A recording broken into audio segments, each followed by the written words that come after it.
Dope Boyz, Dope Boyz, Dope Boyz in the building. What's up? What's up? What's up? Dope Boyz, Dope Boyz, Dope Boyz in the building. What's up? What's up? What's up, people? Welcome to the Dope Boyz Podcast. This is episode 10. Woo! Whee! Oh, fuck. I mean... Wait.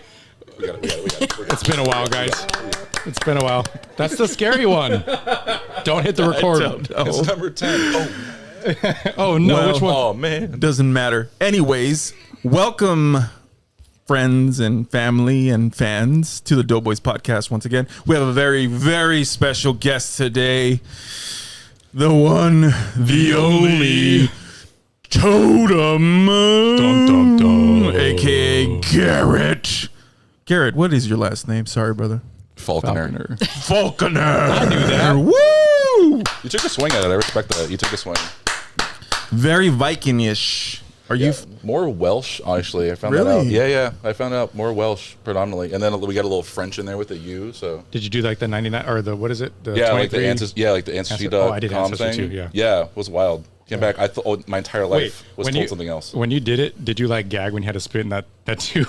Oh, absolutely. This is disgusting. It's the worst. Yeah. There's got to be a better way. Yeah. But no, yeah, found out like my entire life thought it was something else, and then found out predominantly Welsh, and then there's like a little dash of French in there for the U. I was like, how did that work weird. out? You know, it's so mine. You know, my grandpa's from Iran, so I'm expecting to see Middle Eastern in some sort.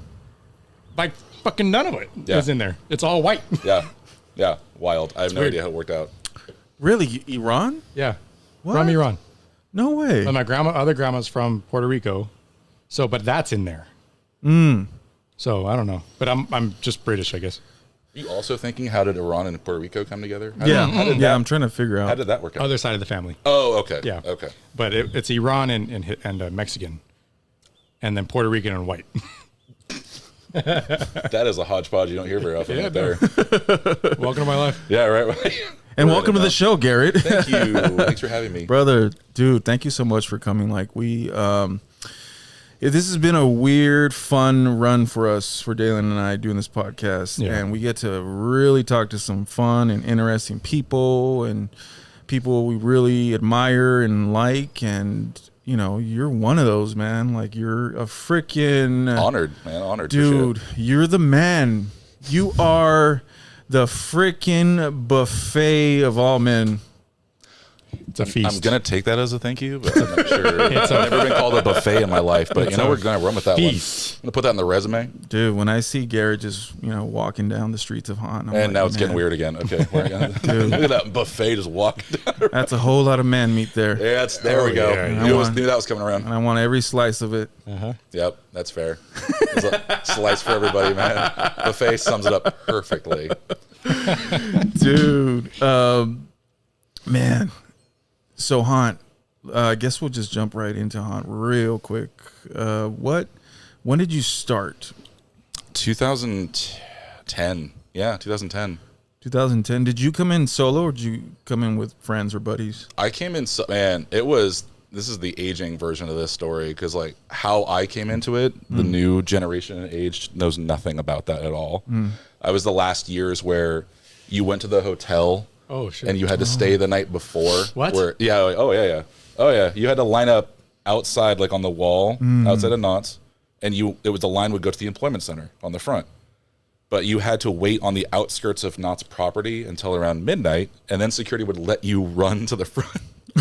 Dude. And mind you, how I found out about the audition or just Knott's open or hire was in the newspaper. Wow. So yeah, right. Oh shit. Craigslist? Yeah, right. Scare actors wanted. Imagining Craigslist. That's a whole different thing.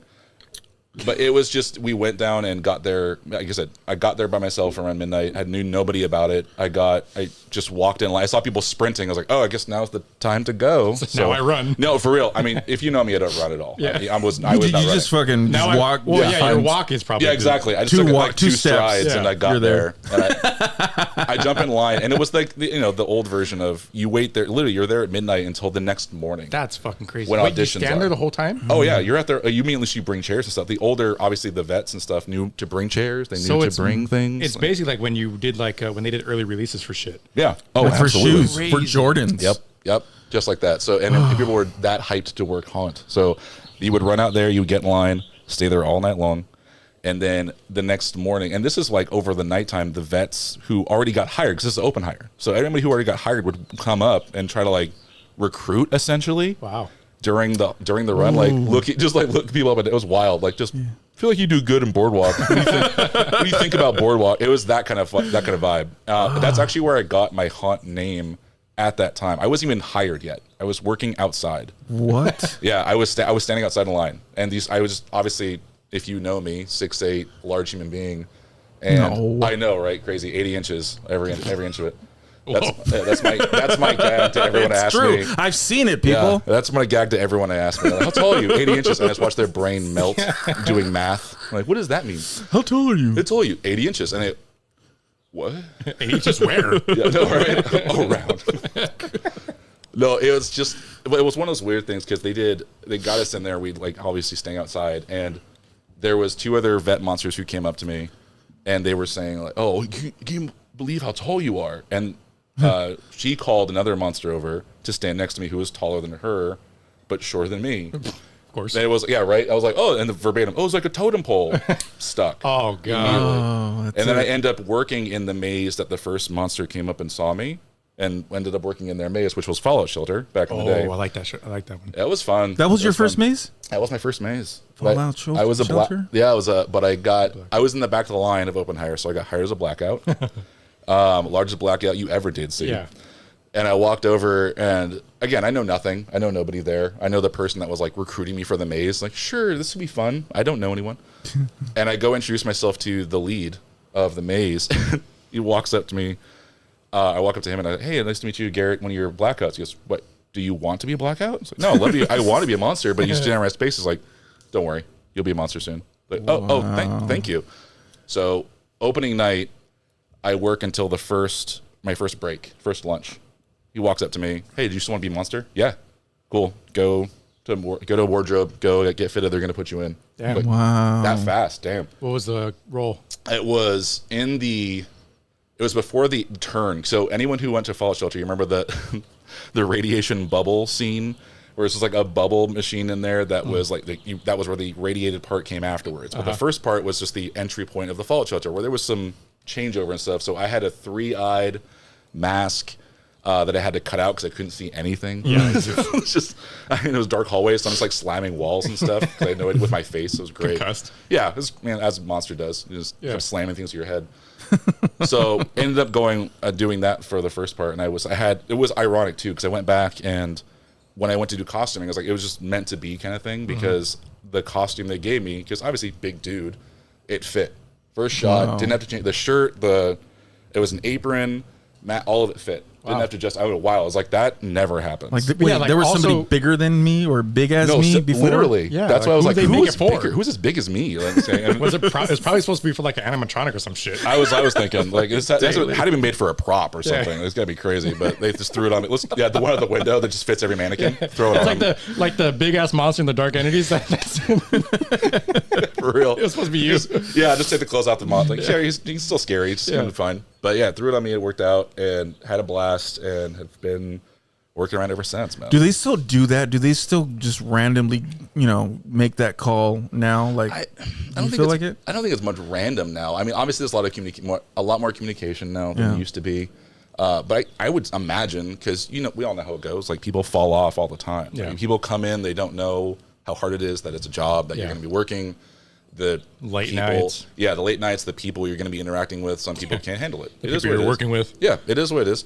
So a lot of people drop off, and you have to fill those gaps. So I would imagine if you're working those mazes as a blackout or line control, like, hey, do you have an interest in being a monster? So they know, hey, we're supposed to move people up the road. Yeah. Because it's got to be a lot easier to hire just a line control or a blackout than a monster or someone. Yeah.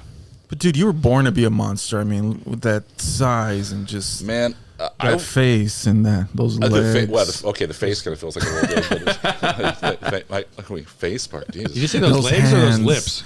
Those lips, Either way, dude. yes, it's fine. Both. All Either the above. way, yeah. Like, Fingers. Look at those fingers. yeah, Ventura wear gloves, right? That's the worst. I know. Have to hide it all under makeup and mask. Thanks, Lindsay. Oh yeah, hi everyone. Oh hey, Lindsay, how's it going? Hey, I'm Lindsay's here with us, folks. Oh man, She's that on was the a subtle fourth mic. segue to bring you in. Yeah, I've been told. hi. You know, I think that's what we're missing though in haunt nowadays is that? that drive to want to work it. You know what I mean? Oh, for sure.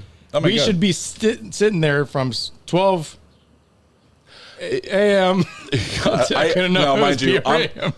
no, just I'll call myself a grizzled vet because I've been there for over a decade, but nobody wants that anymore. No, I That- know, I'm okay with the new style of auditioning and getting I everything would squared not. away, but man, that was a trip. Trying to do that now, I remember when they would do the preview event, yeah, and it was only for the pass holders, and you had to get there at 6 a.m. to get a hopefully get a wristband. Yeah. So it's kind of like, they obviously don't do it anymore, but like, damn, you got to like work for that shit. it's true. And it's something you say, like, to be a monster is meant to be that. I've wanted, Knott was something I wanted to do since I was able to go as a kid. I played football for the majority of my life.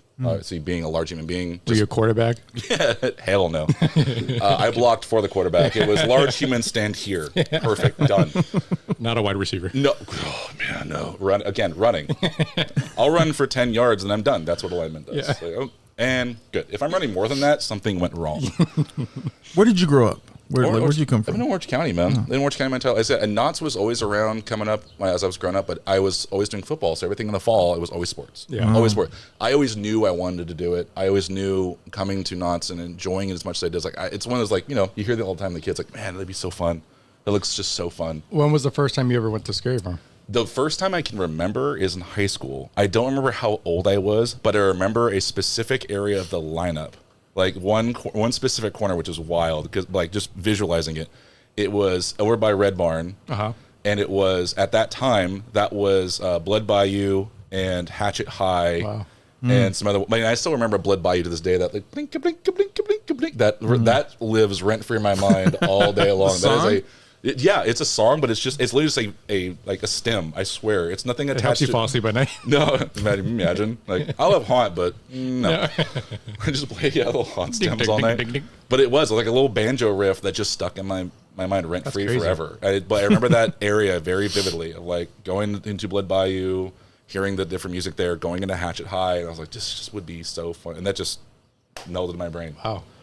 You don't know what year that was? I don't remember the year. Someone's screaming it out right now to us. I know someone's reading listening. like it's got to be like I want to say they're like, I know Garrett was here at this year, this day. It's somewhere. I mean, in high school, so somewhere in the realm of 2001 to 2005, somewhere in that realm. So I don't remember. So I went not too long after you did because if it was 2001, definitely not, but 2005 because I went in 2008 or 9. Oh, okay. It was when they had quarantine. Oh yeah, quarantine. Yeah, That was my favorite maze ever. Oh yeah, Yeah. dude. I had a lot of friends that were Virus Z. quarantine. They loved Virus it. Z. I had friends in Virus Z. I was back in the day where Virus Z has a little place in my heart too because that I don't know if they still do it now because again mazes I did my first year. I've been in a maze in over a decade now. Yeah. But they used to have like a maze off where where you would like at that time Fallout, a team from Fallout, which was, I think it was like 6 of us. You would go to Virus Z or whoever the thing was, and you would go there and you would try to scare other people going through the other person's maze. Oh, they definitely don't do that now, but that should be a thing. It was so fun. That sounds It was so awesome. like, hey, we had to run in there rough shot, and they give you 30 minutes to find your spots. Your job is to scare people, to scare the group coming in. That is sick. I was like, oh, okay, sick. And they had to go to ours and do the same thing. Whoever did it better, according to like the leadership, you won the maze off. Like that was so fun, man. That sounds awesome. Yeah, it was a blast. So that was a little rent free. Lindsay, you have a question.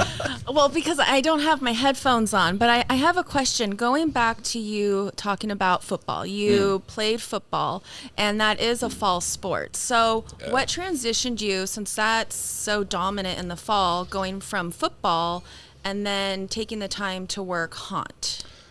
my football career ended, for lack of better verbiage. Okay. No, why? Just mixture of knee injuries and also just time availability. I just had more things going on at the time, and football had to run its course in my life. I ended up doing some coaching and stuff, which is great. I love coaching. But to be perfectly honest, when it came to football, I was really good at the mental part of it and breaking it down. But the like killer drive thing, I just didn't have it. You liked it, but you didn't love it? No, and there was parts I loved it. I stuck it out through all the way through college and through getting a full ride to San Jose State. Go Spartans! Wow.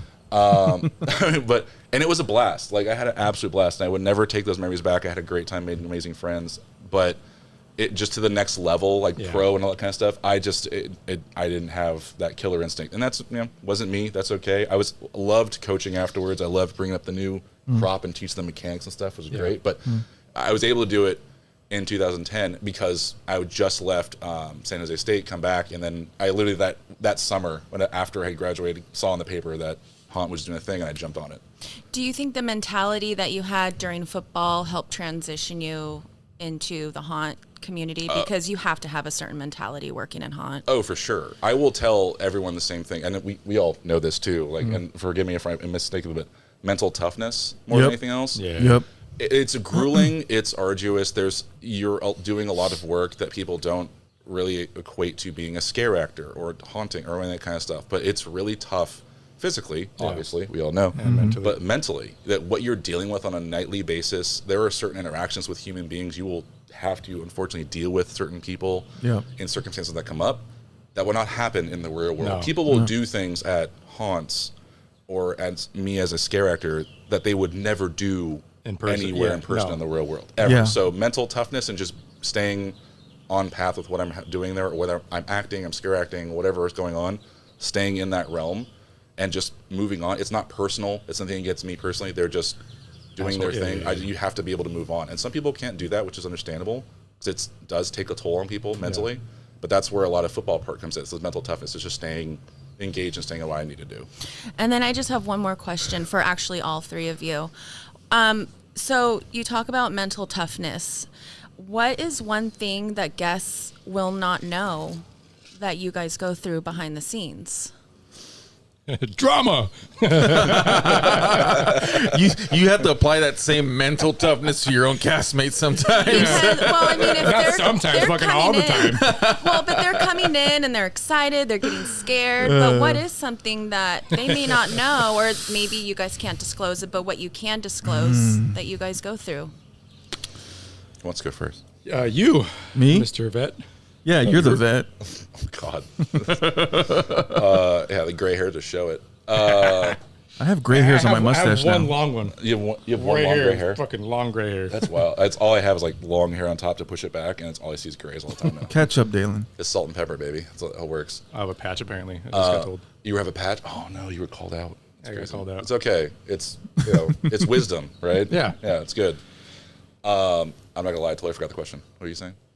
What is On a full tangent, and I got lost. No. I'm just curious because we're talking about all this like mental toughness you have to have. Right. So I'm sorry, what's yes. one thing, and it doesn't have to be this specifically, that the guests don't know that you guys deal with behind the scenes? Because they come in being scared and excited. They're grabbing their drinks. They're taking selfies. Well, I mean, we also have to deal with like regular life outside of that. True. You know, and there's family stuff, there's work, and then you got to go work at Haunt. Yeah. You know, so I guess it's that. I mean, and haunt is. I always say this too.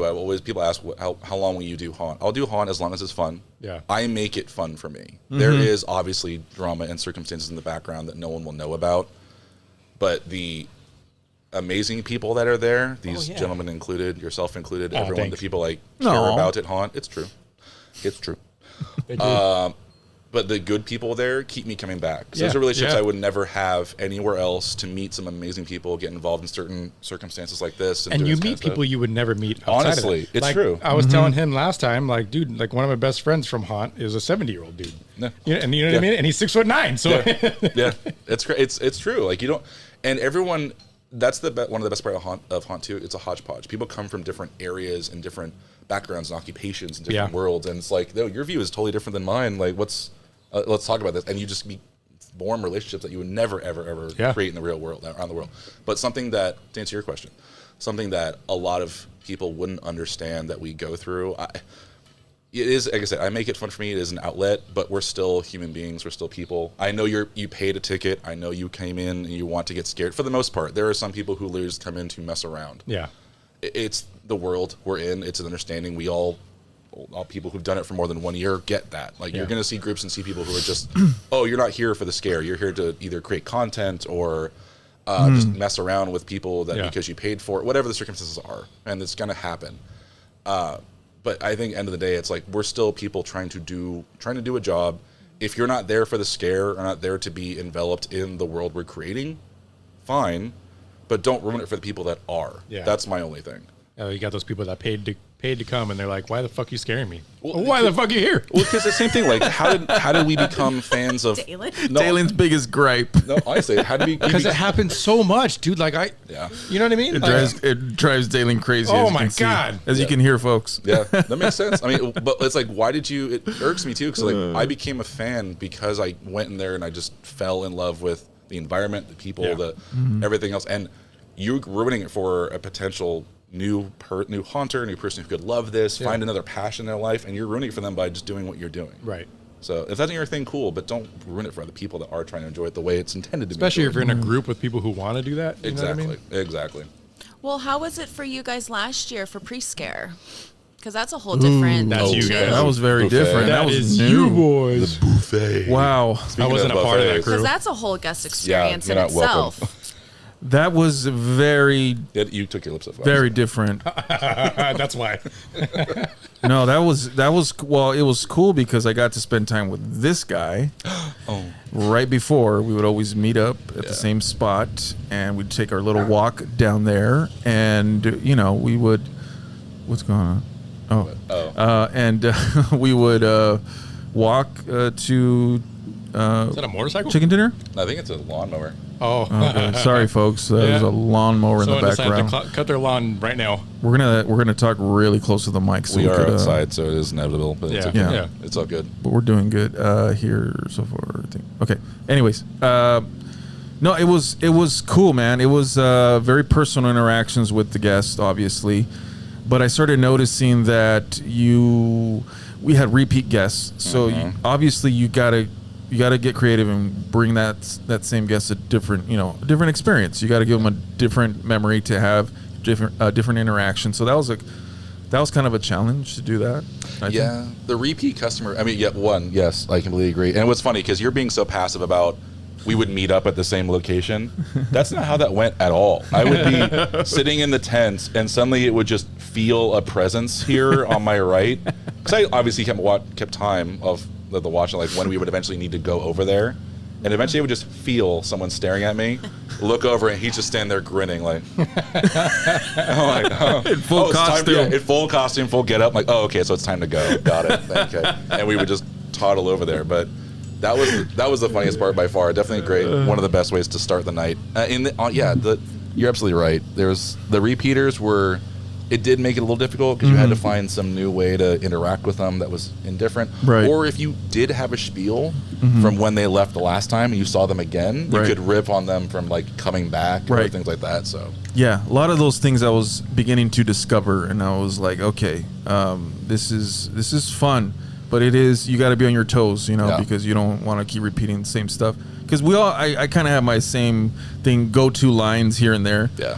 My stump lines, but no, dude, it was so cool because I mean, obviously the guests were cool and it was amazing interacting with them. But then I would go on break and then I would see freaking Gecko and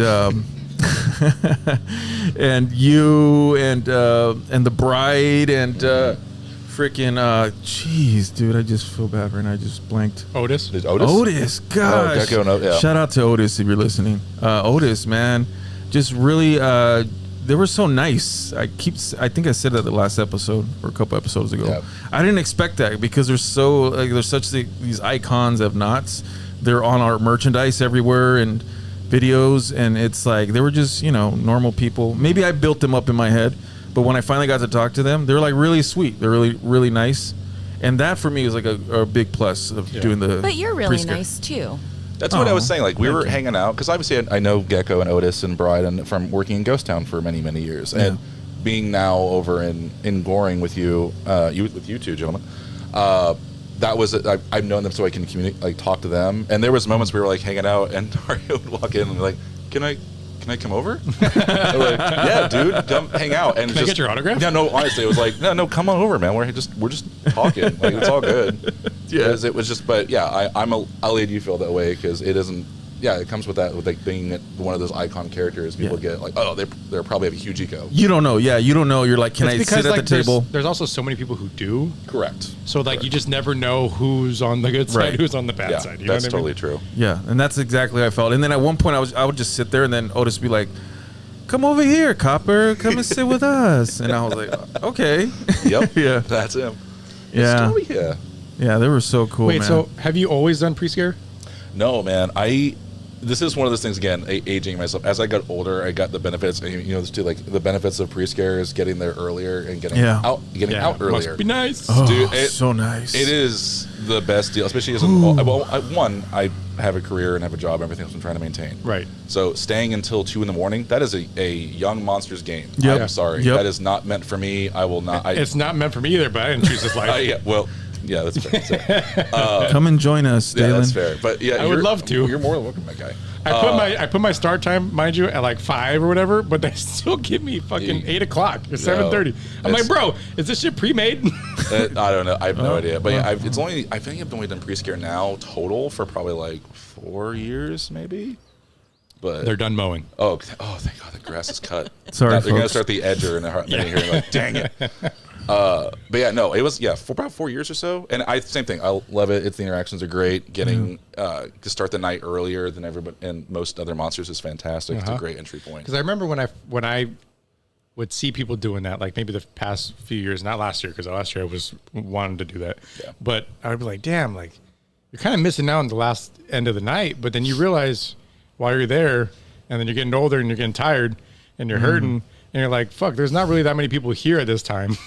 So it's not like they're missing out on much. You know what I mean? Well, and it's like by the time we're leaving, too, a lot of the people who wanted to see us or wanted to see what we're going to be doing, have already left. Yeah, like, it's just like the drunks. Yeah, it's like the witching hour occurs, and Yeah. all the people start turning, and like more shenanigans start happening. Yeah. We still need to give a good show to everybody, but yeah, it's just like honestly that last hour or two, they're the toughest freaking hours to do. And then like you go to scare someone, and then like there's just like a line of monsters behind you, like waiting to scare them. The same people, you know what I mean? Honestly, like the slow nights are some of the hardest nights by far because you're. I remember vividly in things like Ghost Town or even like in Goring when there would be. It was a slower night overall. This is back when we were doing. They didn't do Wednesdays last year or Thursdays. No, Wednesdays. Wednesdays, yeah. They did cut Wednesdays, and there was the Wednesdays when we were in Boardwalk or Ghost Town and everywhere else where it was just dead. Yeah. And you're like every monster scaring the same person, and it was like, how many times can you scare them again and again and again? And again? So those kind of things, it gets monotonous in that circumstance. But yeah, overall, it's hard. It's really hard. It's just tough in that situation. Dude, last year was your first year in Goring. It was. I know. Dude, what new thing. Tell me, what did that feel like? I mean, you coming from somewhere else and then landing in Goring, like what was that? It was initially a trip. Did you want to leave wherever you were at, or No, I was in Ghost Town for many years. I took a year off. And I never thought you would ever leave Ghost Town. I honestly didn't intend to. Yeah. I took a year off for personal reasons. Yeah. I came back, and with all the rights, it was like, hey, you got to do the open hire, which is totally fair. Yeah. It made complete sense. And by that time I got in for open hire, most of the Ghost Town spots have been taken, which is, obviously it's one of those popular spots. Makes total sense. And like, hey, we have this spot in Goring though that we think would be perfect for you in terms of your size and capability and everything. Mm-hmm. Would you have an issue doing Goring? No. I'm the person, like, I'm super adaptable. I'll have fun wherever I'm going. Mm-hmm. Like, I'll make it fun for me. It doesn't matter. But it's just one of those things. I new role, which is a little different because I was going from a full prosthetic to painted face. So one of the old the things like they don't know what you look like, so you're just trying to monster it. They know exactly what I look like now. Like, so there's no like I know it. Wait, there's no hiding? By the way, I liked your makeup in Ghost Town. What year? Yeah, when? Okay, I'll tell you the year, 2022. Why is that? Okay. Why that particular year? I don't understand. Is that important for some reason? I don't know. I think you had a really good makeup artist. Who? I don't remember their name. Was that remember that was? Was Is it the name Larry? Oh, it was me. Oh, of course. That was the subtlest plug I've ever heard. Oh, it's amazing. It's talented. It was glorious. It was me. And it was my first year as a makeup artist there. Yeah. And we had to use medical adhesive on you. Because Why? I'm a sweaty boy. And I remember never using medical adhesive, by the way. Oh, yeah. And the medical adhesive would melt through the cup. Oh, Yeah. And Wait, you which said, one? Down there? The cup down there, or the cup where? Down there? No, the cup that you Oh. pour it in. If you're using medical adhesive down there, we have other conversations to have. It melted through I'm all for the commitment, cup. but dang. And he's like, just slather it on my face. And I'm like, it's melting through the cup. And he's like, Yeah. just put it on. You know, or that burn that you'll never get used to over time. It's like, yeah, here's- Dario has. And coming in as a first year makeup, like, okay, yeah. all right. Yeah. Anyways, that's all I wanted to say about No, that. that's fair. And that too, makeup is super done. So, but start with this, and we'll move to that one too. But moving from Ghost Town to Goring, massive change. I knew everybody for the most part in Ghost Town. New location, new thing. I take all those kind of things as an opportunity. Yeah. I like to think I'm very open and warm and welcoming. I like to meet new people, Yeah. all for new experiences, try new things. And I knew a few people that were in the zone and stuff like that, but no one overall. Yeah. Mm-hmm. So it was a great chance and opportunity to try something new, see how it would work out, see how fun it would be. And at the end of the day, if it's not going well, then I would just try to audition for something else the next year. Right. Right. You know, I'm not going to want one Wish to. everyone was like that. You know what I'm saying? Like, You're I'm not such a one team to player. I'm not one to do this again. The sports thing, like the Yeah. sports mentality. I'm all for the team. I want Right. everything, the show to be good. I want the season to be good for all of us. I want us all to have a great time, as drama free as possible, and just make it enjoyable. That's what it should be. Yeah. You were such a fresh breath of air too. I appreciate that. No, That's what it I was tried to do. nice. Oh, definitely, We yeah. didn't know what to expect. I mean, you really never know what to expect with new people. And then finally, we just kind of settled in. We're like, oh, he's chill. We would break in the same area. I was just surprised to see you there. No, that's fair. You know what I mean? had a lot of people like, where are you going? Like, Yeah. oh, I'm going to Goring. What? Yeah, I was like, what the fuck is this guy doing? What Yeah. role is he? Yeah. Why, I didn't see you at the Ghost Town thing. Yeah, because I'm not Ghost Town. What? Yeah. Yeah. Again, if I didn't take the year off, would I still be in Ghost Town? Probably. Yeah. But it's, again, one of those weird situations where if I had or hadn't done that, I keep doing this thing. If I hadn't done that, I wouldn't have, like I said, met you two. I Right. wouldn't have met another amazing people in my life. I always look at those kind of things as opportunities, as Yeah. best I possibly can. Meant to be. Yeah, some things like, if it's not what I want at that moment in time, will I feel bummed out in the moment? Was I? Yeah, because I wanted to be in Ghost Town because I knew it well and everything. But obviously, hindsight and going forward, told you the He's cutting his grass now. I'm gonna go grab that weed whacker. I told you the weed whacker's coming. Weed whack him. Weed whack him. But yeah, it was a trip. Bastard. I loved it, murder, and it isn't it? was. Throw one of those beer balls. How dare he freaking wash or cut his lawn That's at not what these days are for. 1:15 in the afternoon? On a Saturday. On a Saturday, That's a afternoon. Sunday thing. Mowing your Yeah. lawn. So- Sunday when- morning at like 8 in the morning. Pretty so selfish, my inconsiderate. guy. Pretty I know. selfish. Dude, I remember I was living in Downey with my aunt, and then I don't know why they were doing some construction, but there was a jackhammer that would Oh just God, every day at 8 a.m. dude that's the worst. go off for like a full week. Dude, my current spot, I swear my gardeners are just mowing the same places over and over again. I work from home, so I can't keep the shit. window open Yeah. because every day there's gardening. There's no way you were mowing this over and over again. There's no, they Yeah. It can't. has to look fresh. No, legitimately. I'm like, am I paying for that? Like, really though, it can't. I don't need it to look that good, guys. It's gonna be fresh clip every When they single raise day. the rent. Don't put that out there. Don't do don't. that. Don't do that. 8% in speaking California. Of, well, Knock on wood. speaking of what you do, knock I've on been wood. seeing that you're helping Haunt Monsters now financially, like if they need help. I'm helping everyone as possibly Yeah. as Dude. I can. It's being a haunt monster as long as I have. This is also part of the athletics part too. Is like this is what I tell people is like we're fixing. Our goal is to fill the educational gap in finances. This is something we all deal with on a daily basis. Yeah. Is Yeah. money. Yep. We're never taught this stuff. No. And it's because it's meant to be that way. We are the world around us, and especially the larger banks and people who have the most money, are incentivized by people not being financially literate. Yeah. Because if you know how to handle debt, you know what interest rates are, you know what's good and what's bad, then you won't fall into the pitfalls that everybody does. Right. Yeah. But they don't teach that. They'll teach you how to pass an SAT. Cool. Yeah. Which is great. Good to go to college. If college is important for you, if it's meant for you.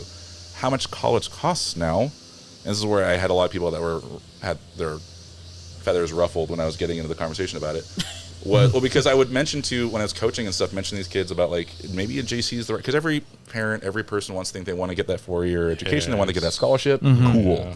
And some kids, and it's a very small percentage that can do it. Yeah. Yeah. And for the rest, it's like they're just told to go to 4-year university. Yeah. That's really all that's really ingrained for the most part, especially at that time. So it's like, okay, but what about a JC? What about community college? Just to get your credentials, just to figure if college life is okay for you, you can handle it. Yeah. That kind of stuff at like 80th the cost, whatever it is. Yeah. Literally. Some crazy number, but figure out college life, see if it's okay for you.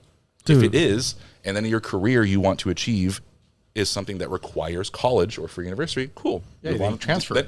Transfer, go from there. If it doesn't, go to something else. Right. Go to use that money for anything else you want to do in your life. Yep. But it just blows my mind in that circumstance. But it's my goal, especially because being an athlete, you were never taught money. You were taught to bring people in who knew money, which makes no sense. True. You're just trusting random people. Yeah. And then same thing with all our haunt friends and family.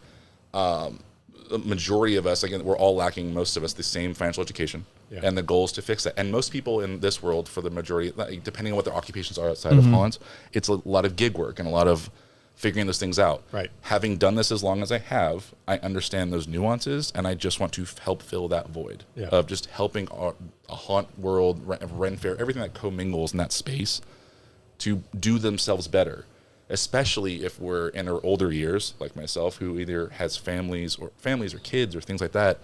Fun fact, your kids are going to go through the same education system that we did, broken. Yeah. It's not going to teach them money and finances. So either we teach them or life will. Yeah. And you have to be on top of that as a parent more than anything else, or even if you, again, having no kids, my niece, nephew, they will know finances because I know it. Yeah. Period. Anyone I love and care about will know about this stuff. And that includes the haunt family around me. If you want to know stuff, because eventually you're going to want to know. Eventually we get to a place of like, man, I need to figure out my finances. Yeah. It's an inevitability because I deal with it on a daily basis. If you're not comfortable to do it now, that's okay.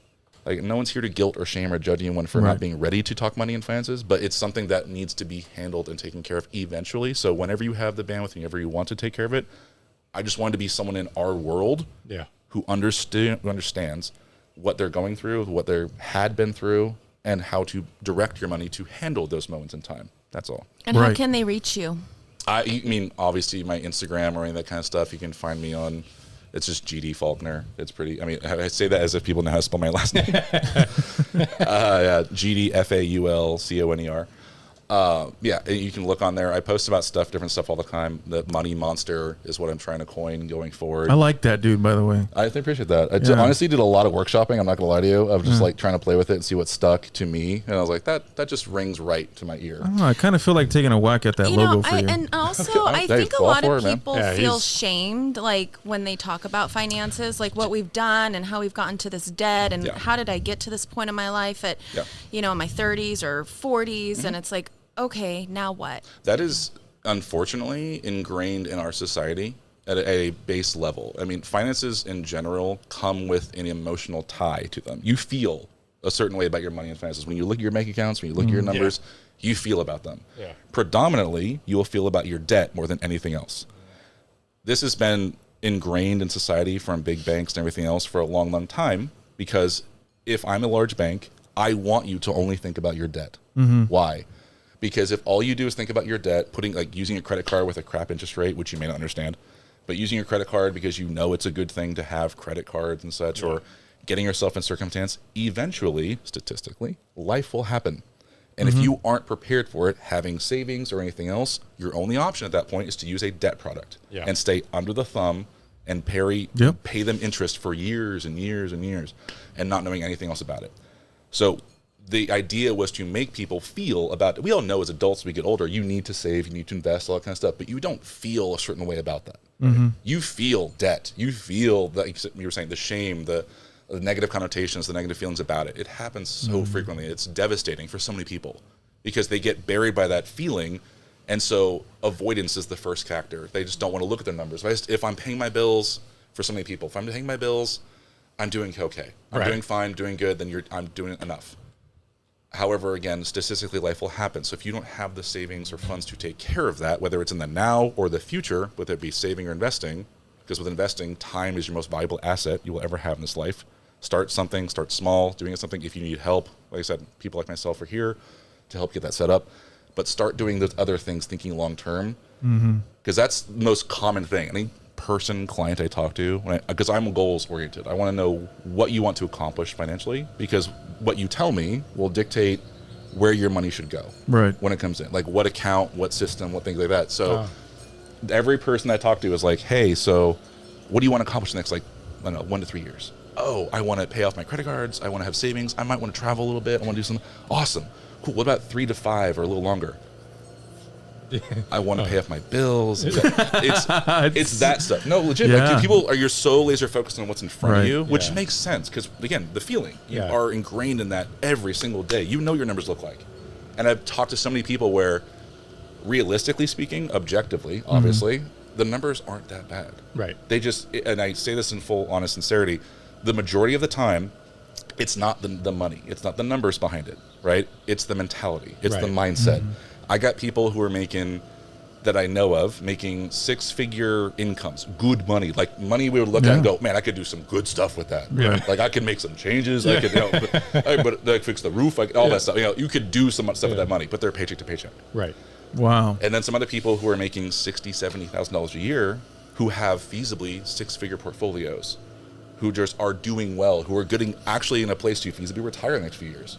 Wow.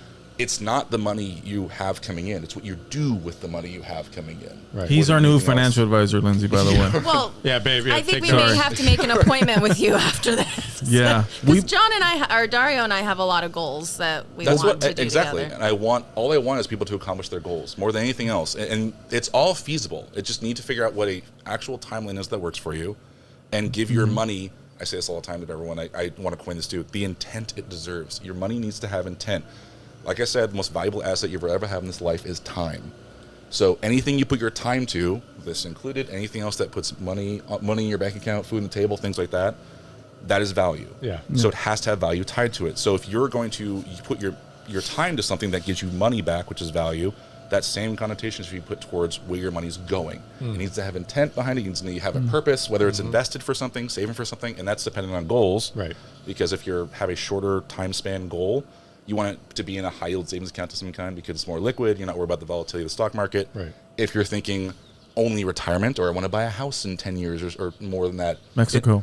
Or honestly. We were talking about that. Hey, honestly. We were looking at Rocky Point, Mexico, baby. Honestly, I got a lot of clients that do, like, I've never heard the term expat come up more in my life right now. Really? Oh, God, yeah. It's crazy.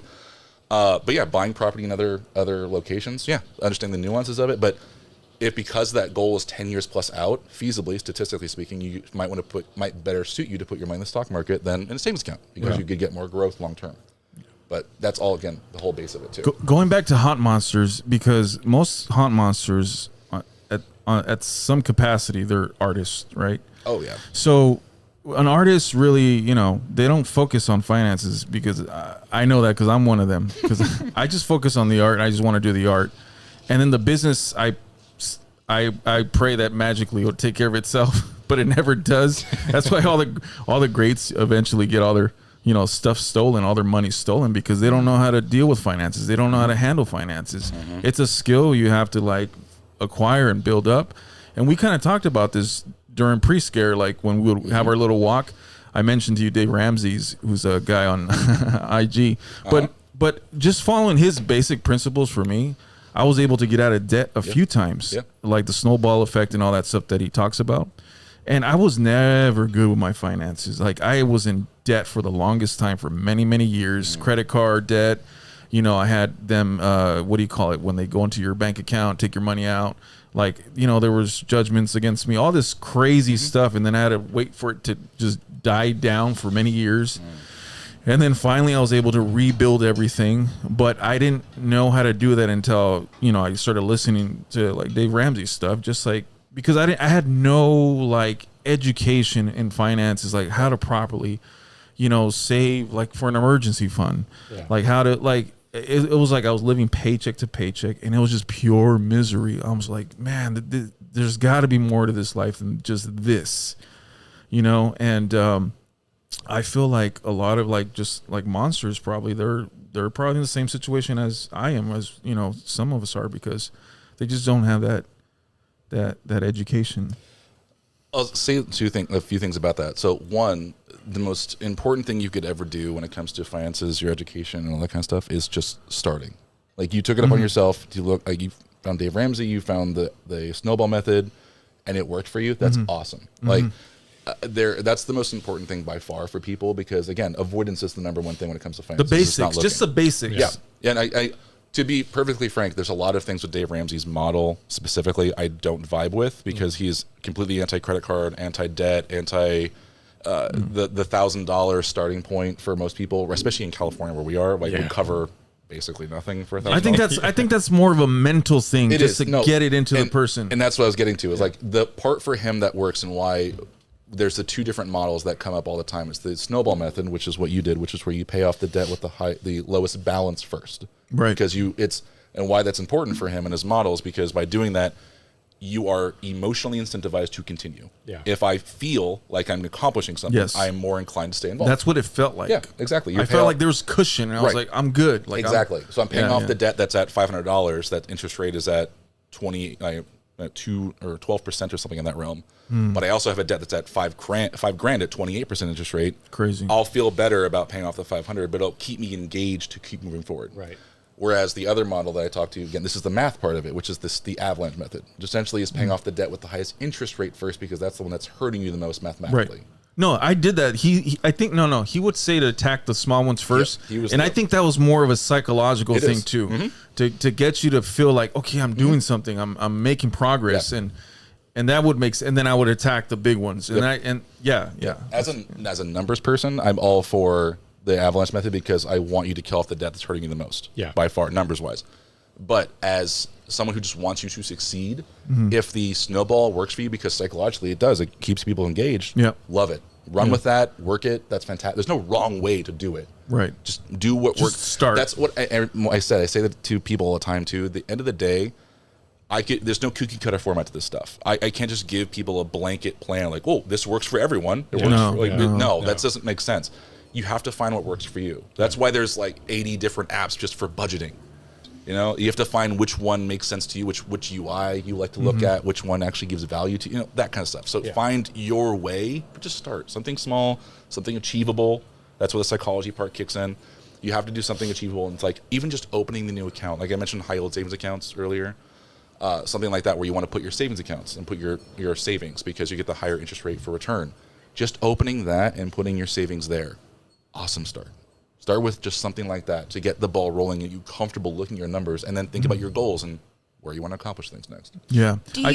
Sorry. No, go ahead. I was just saying, with a lot of people who are working 2-3 jobs, and just to, be able to pay the rent and pay the bills, and this is something that Dario and I were talking about. Where do you find that happy medium of having that work life and just regular balance life? Like, is there, I know there's hope, but like, where can you, especially help navigate that for, artists like myself, a makeup artist, a freelance artist, and then having to go back into a regular 9-to-5, and to be honest, I was miserable, and now back into makeup and trying to freelance again, and I'm, all over the place, but we don't want to have to work 2 to 3 jobs, and a lot of these, haunt people in the community are doing that. So how do we find that balance without getting into, this mindset of, oh my gosh, I'm not going to have that balance? Quality of life. Yeah, quality of life. That's a better what's your word. life Yes, looking like quality every of day? life. If you're working 3 jobs and you're tired and you guys don't see each other, and you guys don't go out on dates anymore. And so, like, what is the best starting point that you would suggest? It's really tough, because especially like your circumstances you mentioned, like you're working a bunch of jobs and you're just breaking even, you're just covering your bills, you don't have excess funds to be able to do anything. that's a tough situation to be in, because obviously you have to work those jobs to make your bills and pay everything. So it's not much you like, well, just stop working one of the jobs and go do fun things for yourself. You don't have the money to do so. And if you do, and if you are doing that, you don't have excess funds to do so, you're likely digging debt, which is what we're going to eventually need to get out of at some point in time. So we're making this hole deeper. So logistically speaking, when it comes to any person going in those situations that have multiple jobs and multiple gigs they're going through, I would primarily focus on ones, as long as they're feeding your soul in something, or you see a end game to them. Like right now, the market itself is so tough in general, especially for anyone in a specific field or circumstances. It's just it is rough out there, man. Like I said, makeup and everything else. Like anyone who's not W-2, especially right now, any of my 1099 workers out there who are, like you said, taking multiple jobs, you have to. That's the worst part, is that you're just kind of stuck in this endless loop, essentially.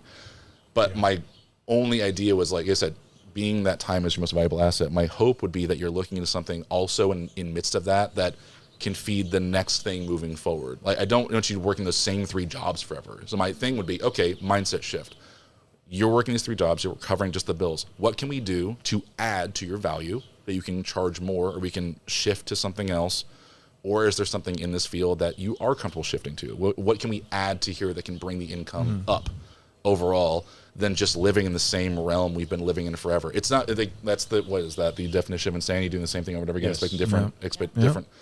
If you're doing the same thing over and over again, and you're just working the same jobs, it's sucky and takes a risk. Anyone who wants to go 1099, and people, I'm all for that, and just living on your own means and working for your passions, it's fantastic. If you have the means and you can get it, I would prefer any client I talk to have a W-2 gig that at least covers the bills first, and then everything you're doing on top of that would be 1099. You just, because you have your base covered. Everything beyond that, you're working to build. Fantastic. If you are already in the mode of having multiple gigs, then you at this time, your situation, you mentioned that you're paying your bills. You got to pay your bills.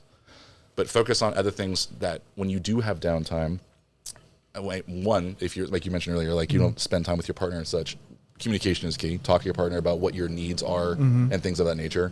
That's a whole different conversation. Right. But financially... No, but tell us, Garrett, please. No, yeah, tell us how to handle our... Garrett, you could be a therapist, too. This is your podcast now. No, honestly. No, this is your podcast. It's not. No, it's not. Genuinely speaking... I vote Garrett's podcast. No, Jalen? No. No, genuinely speaking, I call this more often than not, this is financial therapy. It is. Like I said, the emotions That's are a good, you therapy. Because it does tie into everything. Finance. It does. Like finances takes over everything. Your mental state, your physical state, everything. You can only live in the world of, well, I'll pay off my credit card eventually so long.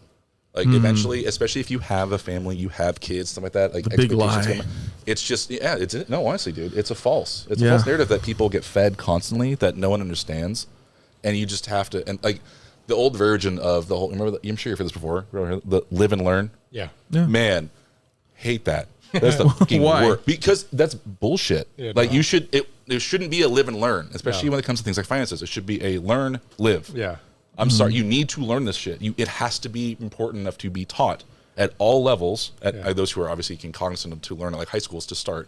But I shouldn't be leaving high school not knowing what a bank looks like, not what a credit card is. The only place you're going to see pop-up tents normally for credit cards is college campuses. Yeah. Because they don't know any better. Yeah, and you shouldn't have to like live through it. You know what I mean? No, legitimately. And that's why, again, all my parent clients, like I tell them all the same thing. I'm going to do the airplane method with you. We're going to put your mask on first before we take care of your kids. I know you want to get your 529s up and running. You want to do all this stuff for your kids, which is great.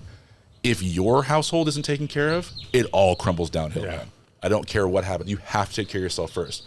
And if you do that and you understand everything, you get your savings built up, your investments are done, you got things dialed up, cool. You can now teach your kids the next level that they will not get in school. No. Especially if you can do it as early as possible when they're in their younger years. Yeah. And then you get your credit cards in the situation where you can add them as an authorized user. You don't give them a card, but you add them as an authorized user. You can passively build their credit score in the background, all that extra fun stuff that we all, parents, I guarantee my parents say, I wish I could have done for my kids. Right. Because unfortunately, most parents nowadays, in general, all say the same thing. I want a better financial future for my kids. Right. The problem them to do better than I did. No, legitimately, I want them to do better than I did. The problem is most people look at that as just giving them money. Yeah. Like, oh, just give them some cash, and if I have a good nest egg, Guilty.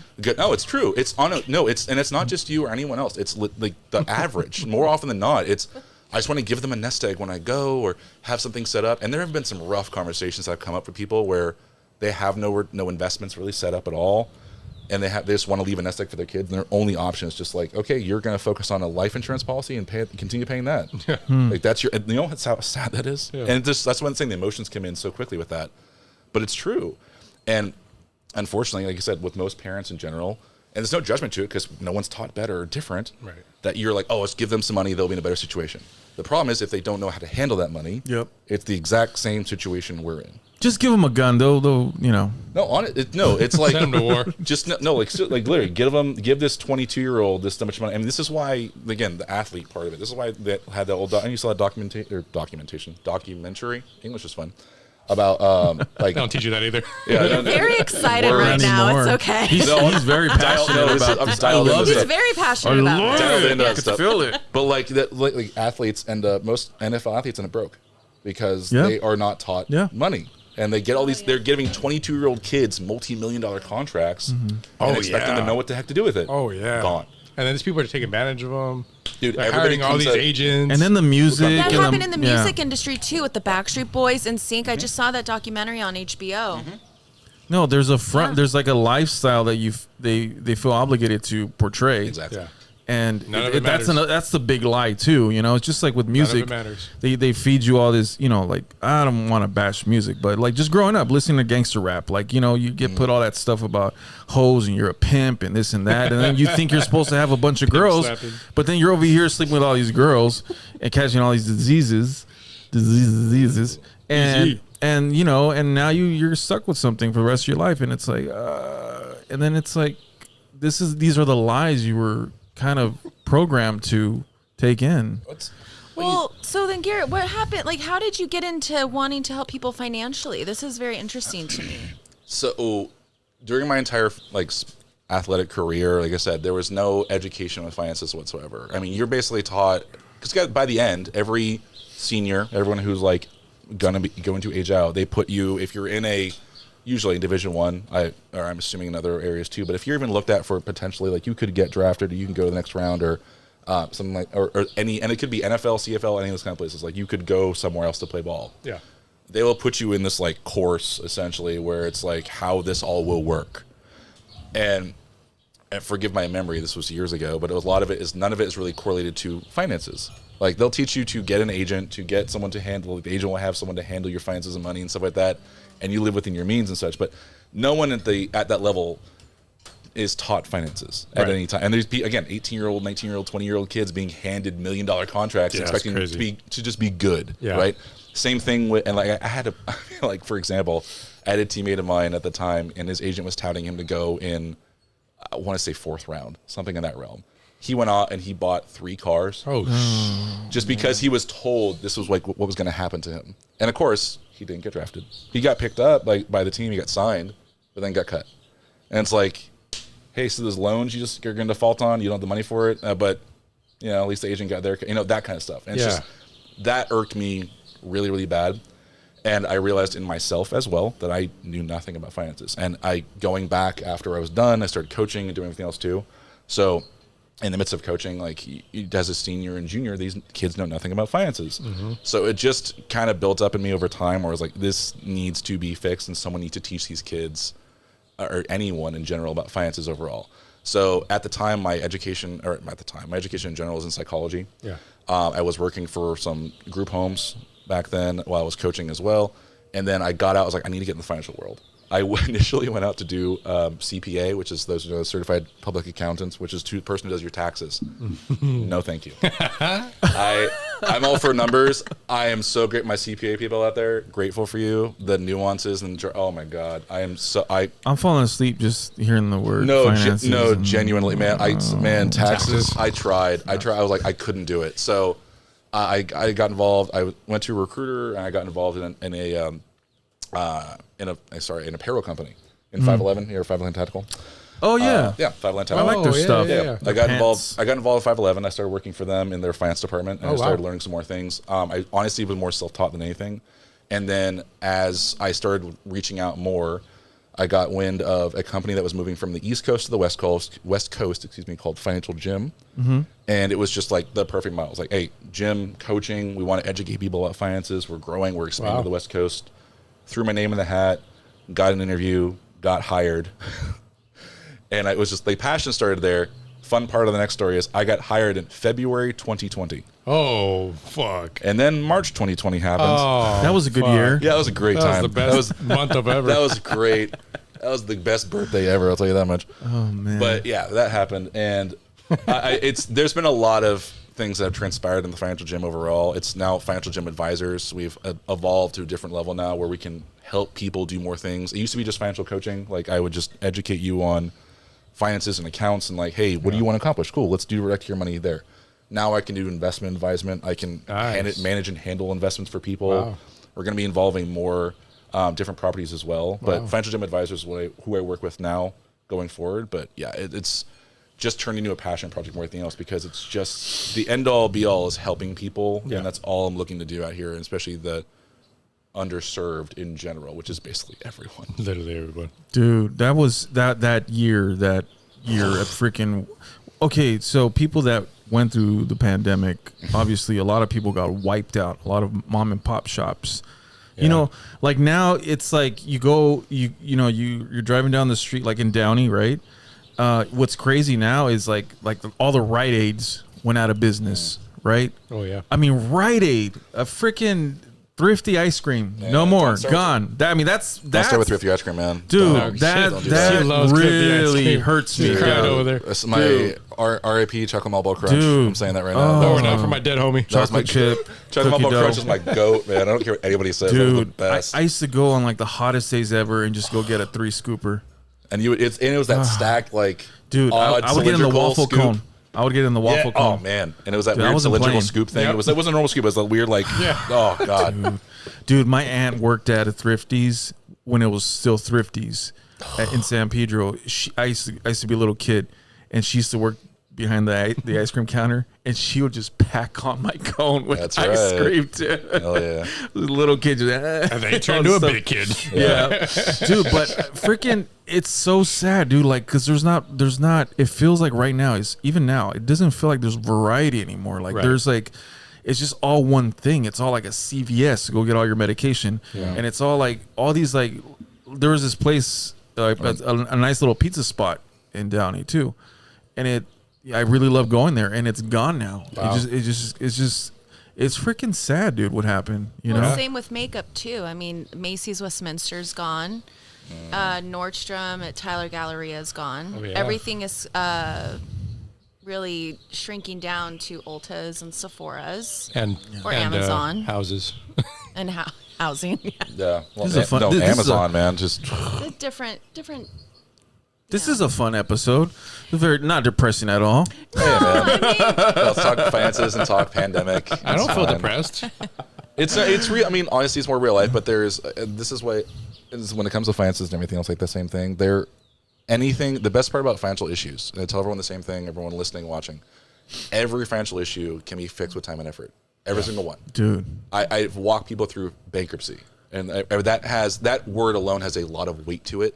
Obviously, like people feel that in their gut, like bankruptcy. But legit, and I'll just use that as an example. If you think of large companies, how many times have you heard a Fortune 500 company go through bankruptcy? Right. Multiple. Yeah. No one bats an eye. It's just business, Yeah. right? But an individual thinks bankruptcy, and you're meant to feel shame. You're meant, how could no? We'll work with you. We'll find a way to keep it going, because the banks lose at that point in time. You're waving the white flag. You're just gonna wash it and move on. Right. And so many of my clients have done that and are in so much better situations, not only financially but emotionally. Oh yeah. The weight, the calls, the people harping on them. Yeah. Like that's tough, but they're avoidant of it because of the negative feelings tied to it. So Right. everything and going on financially, everything can be fixed with time and effort. You just need a little bit more intention and guidance and everything. So and to hopefully not feel shame about where you are, because where you are is okay. We all went through the exact same situation in education, exact same circumstances. Where you are is totally fine. We can fix anything. We're all human. Right. The Michael movie was so good. I have not seen it yet. Oh I my want gosh, to. it's so We good. haven't seen it either. I've heard it's amazing. I wish I could sing like Michael. That and see. Oh, so Michael, I Sounded heard. like I thought it was him for a second. Right. Michael? Hey, Darling. He is a great. I love little Michael. That boy's got pipes. Look at him go. I love little Oh, I over was Michael. talking here. about John Dario. I know what I said. He was got Dude, pipes. I said. dude, If I look so- over here, I'll hear. Right. Yeah, see, keep going. Right. To my right. Dude, that movie was amazing, by the way. And the reason why that triggered that Michael thing was because I heard his estate. I mean, before he died, he was like in like serious debt. Yeah. He dies, right?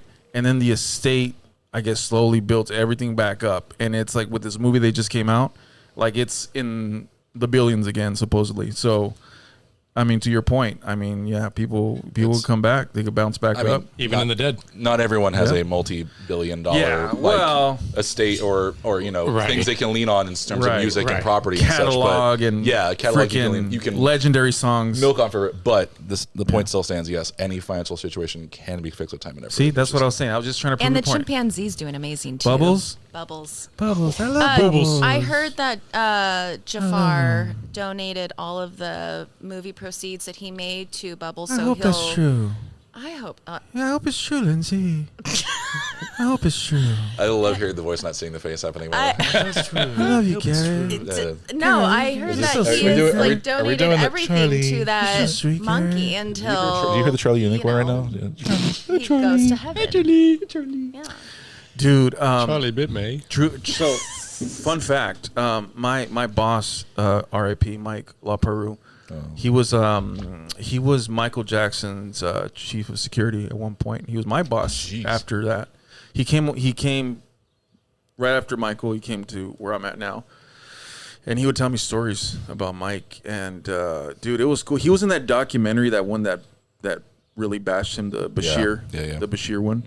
But Mike was, if you go look at the video in Vegas where he's walking around Vegas and he's hiding out in Vegas, Mike he's a really tall dude. He looks like kind of like a Hawaiian looking guy.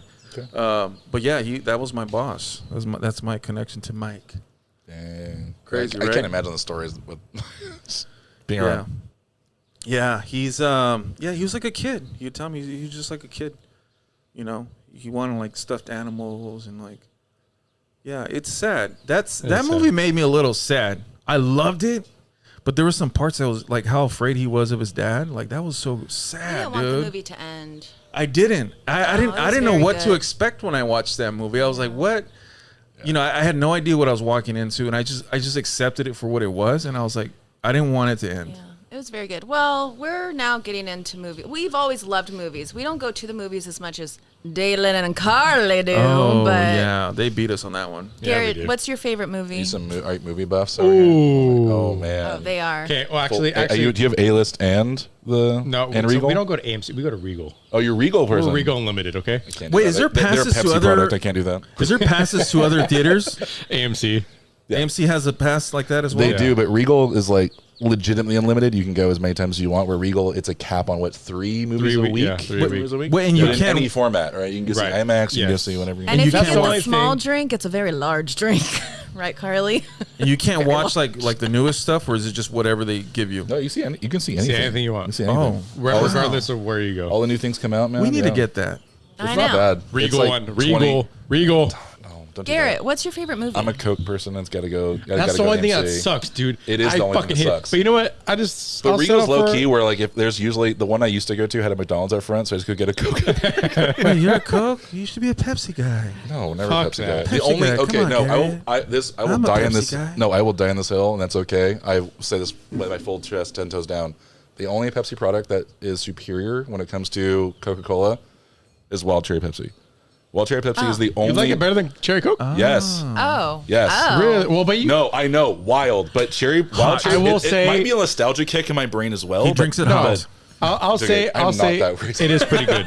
It is pretty Wild good. Cherry Pepsi just has a place in my heart. I don't know why, but it's like the most superior version of a cherry product in terms of a Coke or a Pepsi or something. Then I'm I've had. torn. But like, I like them equally. And everything else, like I'll have some. I will always have some fresh like fridge cigs in my fridge at all times. Like those are, I have DCs in there all the time. Like DC is my go-to. It's my goat. But Wild Cherry Pepsi, man, I don't know what it is, but I will die. I will die on that hill. You know what we should do is I'm gonna pour wild cherry and cherry Coke in Blind cups, test. and you're gonna blindfold you, and you're gonna pick cherry Coke. I guarantee it. It's funny because I got Diet Cherry Coke in here right now. It's like, Yeah. Wait, Garrett, third sorry. time. Sorry. What is your favorite movie? Top three. Garrett, answer the Top I three. know, I just- Top three. Do you hear something over there? You're going back in. I know, I don't have my headphones. I can't tell. Sorry, guys. The lawnmower's going again. Oh God, that is so. There's so many. Okay, Yeah, top top three, three. top Yeah, three. like What do you Gail. lean towards? Shawshank Redemption will always hold a place in my heart. That's a fantastic movie, in my opinion. Masterpiece. It is. One of my. It's underrated, but one of my goats. It was like I want to say medicinal for some reason. Like when I was always watching when I was sick. It's Clue. Oh, What? Clue. Yeah, Clue the movie. Like the game? Yeah, like the game. I made know, a movie. dude. Seriously, game Clue, but it was a movie. It had like Tim Curry in his prime, Christopher Lloyd, Whoa. a bunch of like a bunch. Like, dude, it honestly, it's just one of those weird things that just speaks to my soul. I used to watch it when I was sick. It just, it feeds my soul. I don't. The third one, I don't. Okay, Those are your the top two favorite for sure. scary movie then? Oh God, I've always been a Halloween boy. Halloween is top tier for me. It's just the original. out of all of them, what's the favorite? Oh, original. Original. Oh God, Really? yeah, original is the best by far, in my opinion. Jamie Lee Curtis. Dude, Scream Queen. That one was Did you like good. the Busta Rhymes one? What's that? The Even is where that? he's like capoeira kicking on, yeah, that was wild. There's been some choices with Michael Myers, I'll say that much, but he's still forever and always the GOAT. There's a lot of great icons that have come out. I mean, you look at all the generations now. They're getting really into the weeds with all these now. I mean, Scream, and I love Scream. Be careful. I there. love- Me and Lindsay's Careful, favorite. Garrett. no, you're wrong. I love Scream, but the fact we're in like the 8th, 9th adoration now, everything else? Seventh. yeah, is it Dalen se- and I will watch the 21st one that comes out. No, we that's don't fine. care. This is one of those things. Like, I'll still go see it, but it's like you have to all respect to Scream, right? Especially right now, you got to kind of turn your brain off a little bit, like just to believe this is like. Yeah. So this is still Yeah. going to happen, Yeah. huh? Okay, we're still going after with the it. same Can't lady. stop. We're still on Won't this road. stop. Okay, Yeah. cool, great. But like, I mean, you do like the Chuckies, the Freddys, the Jason yeah. Voorhees. Like, and that's something I've always wanted to portray just because of my stature. Yeah. Like just a giant Jason Voorhees. Oh, that'd be sick. I know, right? But Horror Nights. no, I'm kidding. I'm kidding. no, thank Dude. you. One year- I'm a Knott's boy. Thank you. Dude, I walked into years ago into a Jason maze. Mm-hmm. Dude, every one of them was huge. Yeah. It was Yeah. intimidating, dude. Yeah, they did the same thing. It Was was it last year? scary. Did they have they had a Jason Maze last year? Yeah, Jason they did. Universe? I don't know. Jason Universe one. They did. That was solid. They had some solid ones. I didn't get to go through it.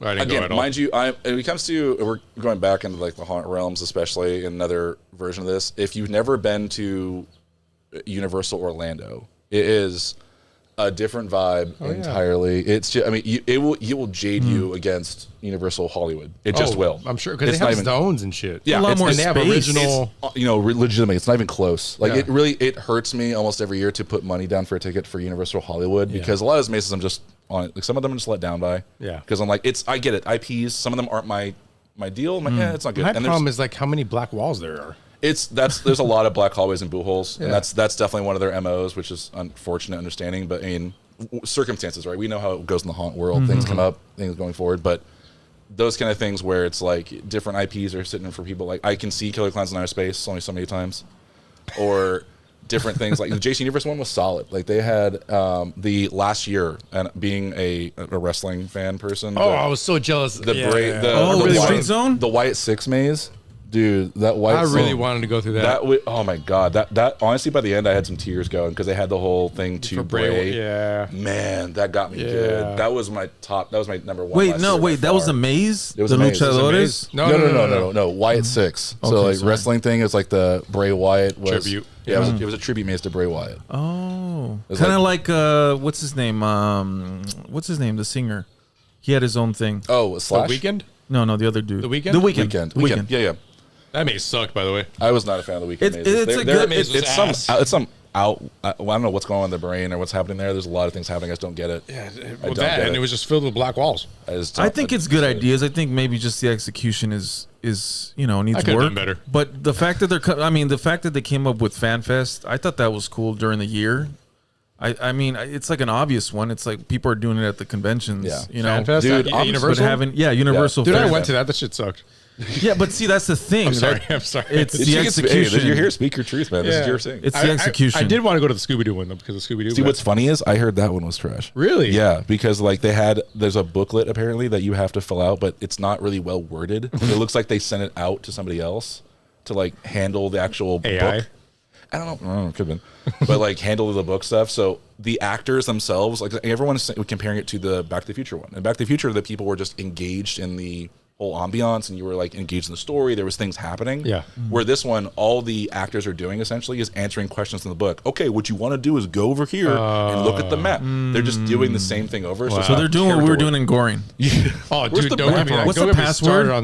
Don't What's get me the started on password? that. Where are you on the Blood Tigers? No, don't get me started on that. I got 'em It's started. the same thing with like, hey, where's the Ghost Rider? Oh, if you go down this way and go to don't fucking tell him where Ghost Rider is. God damn it! We don't know. We're not sure. Oh my gosh. Apparently, Rider? everyone else in the zone knows. What's a Ghost Rider? Oh my god. The Yeah, poor it- blind tiger password. Yeah, Oh. that popped up all the time. I was like, go. And you're the bouncer, so Oh, like, but you weren't should even, know the password. You weren't here for the first year. I That still was want to the, go talk to the Fred, the driver. I was like, oh, he's over there. He no, parked the car. no. That's Sleepy Joe. Sleepy Joe, excuse me. I was like, why am I thinking Fred? Sleepy Joe. Scooby Doo. It was. Thank you. Ruh-roh. They should have just stuck to some type of story with that Scooby thing. I mean, there's so many episodes where there's Well, stories. they have the whole backlog of all those monsters, and they're mixing it with Scooby Doo. Yeah. Like you could have made just. I'm sorry. What's the most profitable thing they're doing right now is that whole Darkmoor thing over in Epic. You could have made just Universal Monsters thing. Darth what? Or just Dark- all Darkmoor. Scooby Doo. Darkmoor is like I've been it's up the for zone. that. It's an Epic universe. It's the zone that has like the Frankenstein's castle, has their ride. It's super popular. Yeah. But they could have done the same thing. All the properties they have, they could have done something just focused on that. But I don't think they wanted to focus on just the haunt crowd. They wanted to bring in like obviously Scooby Doo crowd, Yeah. and Right. families, and all That that would've stuff. been me. Yeah. So What, and they, had Raggy? they had One Piece and other stuff in there too. Dude, the one thing I would say about this too that now that Knott's is commingled with Six Flags, and I've Commingled. well, you know what I mean. But they've wrapped? they're together. One wrapped? thing, It's like a bacon wrapped hot dog. That sounds good. They've bacon wrapped hot dog. The ones after haunt. Sure, for real. Hot dog, though. hot dog. For real though. They're so good. That's smell afterwards. Except for one when fog all day. And we really get it because we're in Goring and they're right across the Yes. wall. The whole They're time. literally right Yes. over the wall. It's either like we're in the zone and all we smell is that, or we're in cruise or lakeside and all we Lakeside. smell is ass. Yep. You in the sewer. What does it smell like, The Dalen? sewage came up like every fucking night.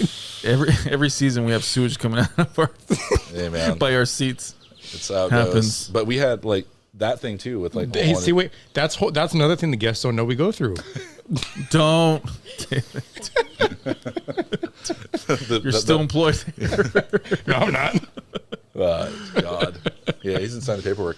Oh my gosh. But no, that kind of stuff comes up all the time too. Like it's when they commingled and brought everything the companies together with Six Flags.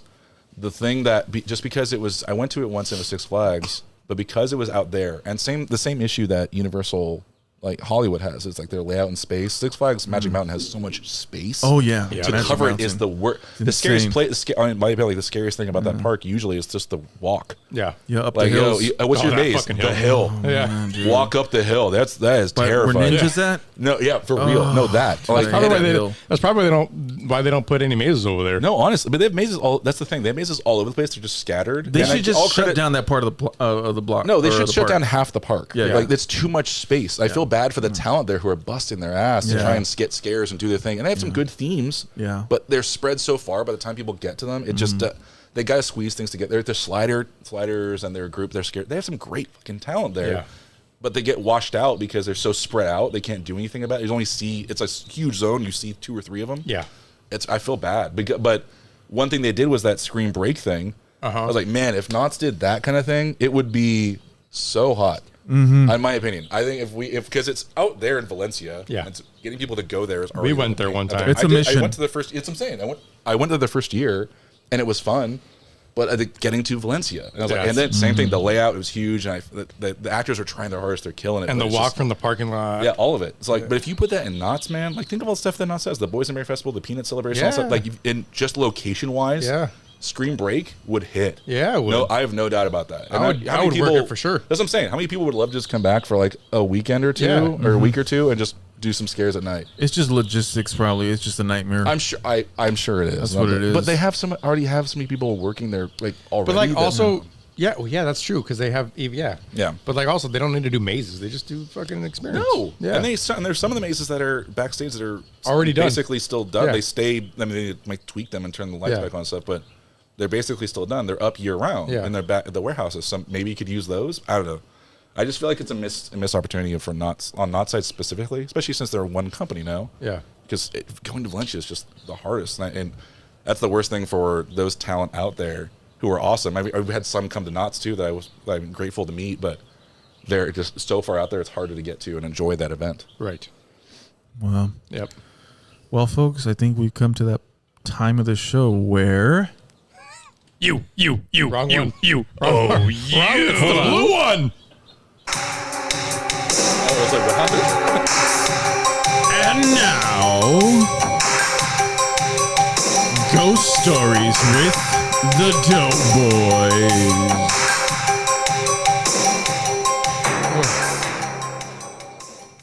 That was loud. Like I say, you was pretty scary. But I hope you can hear me through that. You. Yeah. Oh, you. That's the new intro. What to about all the this Scary one? Stories thing. And that's justice. Oh, the laugh in there too. That's nice. Yeah. I like that. All recorded in his bedroom. Oh, miss the bedroom. Garrett, do you have any? Me too. I miss the bedroom. So do I. That's don't we all? I miss the bedroom. I missed that bed. Speaking of beds, Dalen would know this. I think Dalen was harassed by a ghost in a bed. I'm sorry. Or assaulted. Oh no, I was. You were assaulted. I was. Have were you ever heard of assaulted. a succubus? Yes. Suck you what? Yeah. Suck you? Bus. Yeah. Bus. Yeah. Succubus. All the above. Succubus. Oh my gosh. No. What Yeah, is that? what? Okay, so I'm sorry. Go. What? Oh, Go on. tell the story again. Okay. Yes. Do you want this? Okay. Wait, hold on. Garrett's the guest. Yeah, actually, yeah. No. Garrett. What? I want it. What? Do you First have, episode, do you have a first story? episode. Do you have a story of a supernatural significance or significance. weird or something that you Any know? ghost paranormal stories? Anything? I don't know. Man, there. Something. I mean, you could correlate this to. Do you believe that? Oh, for sure. Okay. Oh, there's something out there. Right. Yeah, there's stuff that we don't understand. I heard there's one Absolutely. that haunts CS. It's a girl. I'm little, sure there a little is. girl. There's a name to her. That's what I'm saying. Like realistically speaking, the only time I've had paranormal situations was honestly more often than I have than not. Really? Like, oh yeah, but Ghost Town and stuff like that. I had one that happened in remember how we were in the theater? Mm-hmm. How we were able to use that bathroom? Mm-hmm. Brother, the janitor's closet was open. You're trying to open. Every time I go in the bathroom in the theater, when we're over there, I feel something going on. It feels has weird. a weird It feeling. feels weird. It does. It just does. there's something there. There's But those dude, like the door shuffled was off. Yeah. the door was moving. Yeah. Now the theater's got some vibe to it by far. Yeah. That doesn't shock me at The all. whole park does. No, and that's what it is. Like the only time I can think of is in Ghost Town specifically. There's a little like hideaway area where a lot of the cats, like some of the cats live, and some of the cats would go back and just like take a breather just to get off streets or whatever. Mm-hmm. So many times, man, the door I would hear it like double slam behind me or something that would move it like peripheral because I think most of the time wearing contacts and such. Yeah. So much of just like line of sight, seeing things and moving stuff. It was the theater for sure. Yeah. The theater for sure has something going on in there. I don't doubt that at all. I felt that from day. Wait, which the theater, the Bathroom. Walter Knott theater? The Walter Knott, yeah, Oh, because yeah. it would. I mean, that was where predominantly, like during our runs, like I would, Yeah. as opposed to going off street, that's where I would go to the restroom if I had to jump off. Right. I would just crack the door and I'd go back there. Yeah, just being reach in underneath. that, yeah, no, legitimately being in that theater by yourself. It's Man. fucking scary. No, Yeah. Can you imagine just see like somebody just sitting like in the distant? of course I can imagine that. You see And someone then using the toilet turn and around, actually they using the disappear. toilet. Oh, for sure. Oh my God, yeah, I can totally imagine that. Oh God, yeah. There's like just because you're walking. I always worry too because the men's bathroom, you walk past the ladies' restroom. Yes. every time that door's moving, I swear to God.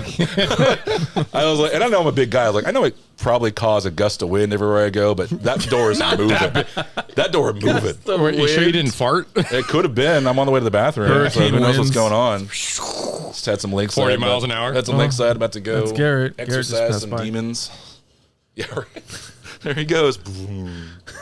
But you've never, other than that, you never experienced anything outside of Nothing. haunt? No, man. I'm open to it, and I've always been like I've watched all those shows back in the day. Yeah. I mean, little subplot too. Oh, actually, no, that's a good one as well. When I took the year off. For those who didn't know, I was actually in Las Vegas at the time. Mm-hmm. So a little subplot to being in Las Vegas. When I was there, just for extra money for funsies, I went to go work at the Zach Bagans Haunting Museum. Dude, fuck yeah. And We go there all the time. Oh yeah, I went to work there, and man, nope. People ask me like all the time too. So you do you go in there? I was like, I have been in that building so many times by myself at night. Yeah, it is just as eerie as you think it is. Yeah, this different smells that you Yes. get from random locations, Yes. different gusts of wind, different. Yes. I mean, that place has got so much energy in it. Yeah. No, heck I've had no. shit happen to me in there. Oh my God, yeah. Oh, that was like, I don't know why they didn't cue to me first, but in that space specifically, people Well- would do like the late night ghost watching tours. yeah. They would be in there by themselves with just two of the people, two workers. Yeah. But they'd literally give them a little, God, spirit box, right? Like a spirit box and one of the other EMF Yes, detectors. yes. And they would give them those. Then you could go in the house and be Yes. there for like 2 or 3 hours by yourselves. We want to do that really bad, And by just, the way. dude, if you enjoy that stuff, you'll love it. Oh, It's fuck such yeah. it's such a trip. It's just $200. It's such a no. It is pricey, but Yeah. it's such an experience, honestly. Because being in those building by myself and doing that kind of stuff, it's wild. It's absolutely. If you have any inclinations or you're teetering on the limb, go to that building and just walk around and hear the stories. Yeah, it's fucking it. And the shit they have there, Dude, it's insane. honestly, it's genuinely wild. This different presentations and things that he's been able to purchase over Yeah. time and be able to put Manson's teeth. Yeah, the teeth, that's different, like just the jail cell location. Yeah. The basement where they would do, that's one that gets you a lot. You'll get nothing but heebie-jeebies down there where they did actual like satanic rituals and sacrifices. When I went down there the first time, because for the RIP, Yep. I came up and I felt like someone was just stabbing me in my shoulder. Yep. And I couldn't lift my shoulder, so I went like this, and I grabbed my shoulder, and I look over, and one of the other ladies that went down there, she grabbed her shoulder the exact same time she did. She did this. Yep. And she looked at me. She's like, "Oh hell no." Yep. But yeah. That house, and I know the house creaks in general because it's obviously an older home. Right. There, anytime I would go down there, I would always hear, even if there's no one there, creaks above. You hear a little, little like footsteps. It just. Yeah, that place is wild. That place. It didn't happen to me, but I was always just hearing different things. What'd you do while you were there? I did security and like front entrance. Oh, wow. So I would like basically check people in, guide them over to the area, and then get them set up with our tour guides. Did you get to meet Zach? Oh, all the time. That's he sick. he has this giant, scary. I guess scary house, but it's like a house next door that's completely gated off. That's completely gated off. Dark, pitch black, all painted pitch black. He has like different gargoyles all over the place. The thing is wild, man. And and at night it's underglow of red across everything. Yeah. So it's just like meant to be the demonic house. Like he just knows there. But he would show up all the time. Like he would bring in different, when he wasn't out shooting, he would bring in different things to put in there, different things to switch out. Wow. There was a storage unit full of stuff that he just couldn't put in there because it was so full already. Wow. And he would just intermix stuff. I mean, people would come in as we're there, like, hey, I talked to Zach, or I talked to someone on one of his team. I have this haunted item, and I want to give it to him. And he would show up there to like verify it. And you're like, oh, well, I think he might actually be here. Like they'd work out a time to meet. Wow. So either be him or his primary assistant, and like look at the thing with them, get the story, get the whole thing. Like, cool, okay, thank you. And you just put it with their stuff. That's fucking sick. It was wild, and he Dude, was No that's way. so No, cool. thank you. he was super. I mean, he was super. Again, for anything else, he was super chill when it came to like the guests, the workers, and all that kind of stuff. He was always very welcoming.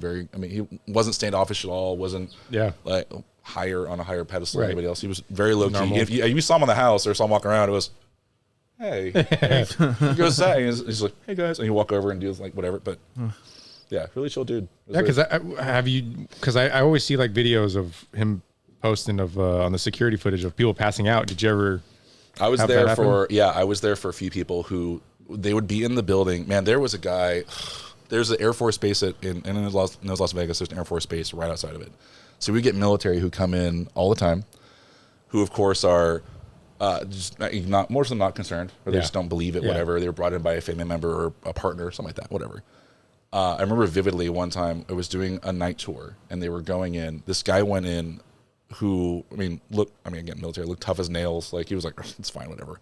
He was in there for 10 minutes and like begged to come back out. He's Really? Like, I can't, legitimately. Like I walked out. I left the front door as I closed them in. I walked back to my position. I got a call on radio from people inside. He needs to get out. Okay. So I go back to the front door and I let him back out. I was like, what? He was like, I gotta get out of here. What is that? The doll room? Because that's like the first 10 minutes. He was next to the doll room. Yeah, he was next to okay. that front. What's the doll room? It's just a room full of dolls. It's a room full of But what, like, scary, like just a creepy haunted dolls. It's the craziest fucking Did shit. he tell you what happened? It's like a little He closet. just had a feeling he had to get out. That's all people really say. And there's some people that come out like, I'll say this: there's people that go in there and they come in, and some people I think are putting on a show or a front because they again, Zach does post about it, does make content about it, and some people want to be a part of that content. Yeah, fair.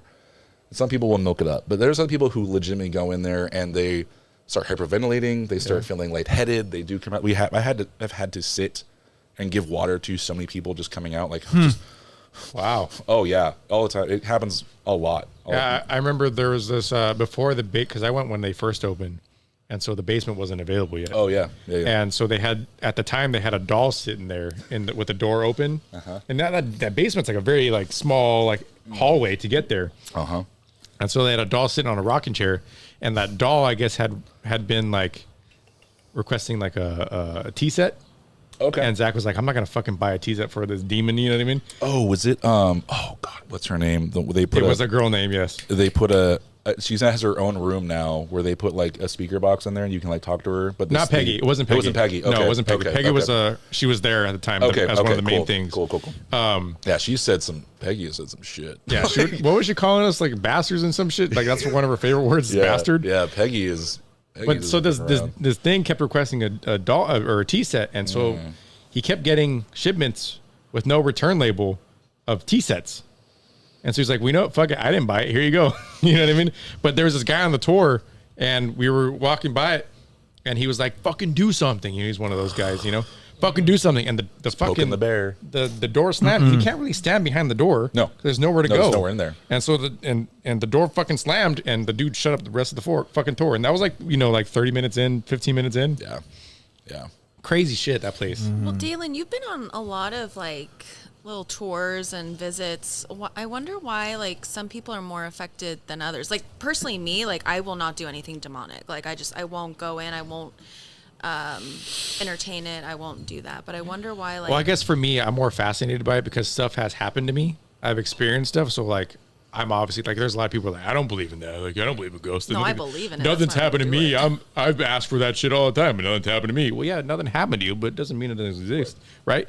But I've experienced stuff, so I'm like, okay, I want to like know more about it, right? So I watch the shows, I go to the museum, stuff like that. I go to Jacob's tours, and, or stuff like that, and it's just cool, because there's something afterwards, and you want to know more about it. You know what I mean? So I guess that's probably why.